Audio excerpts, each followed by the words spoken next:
ये तुम्हारे परवरदिगार की मेहरबानी का बयान है जो उसने अपने बंदे जकरिया पर की थी, जब उन्होंने अपने परवरदिगार को दबी आवाज से पुकारा और कहा कि ऐ मेरे परवरदिगार, मेरी हड्डियां बुढ़ापे के सबब कमजोर हो गई हैं और सर सफेद बालों की वजह से चमकने लगा है।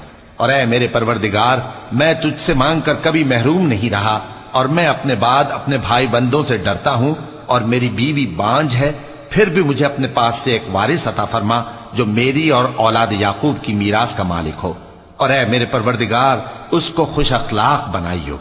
फरमाया, ऐ जकरिया, हम तुमको एक लड़के की बिशारत देते हैं जिसका नाम याहिया होगा।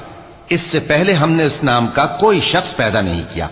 उन्होंने कहा कि परवरदिगार, मेरे यहां किस तरह लड़का होगा जबकि मेरी बीवी बांझ है और मैं बुढ़ापे की इस हालत को पहुंच गया कि सूख गया हूं।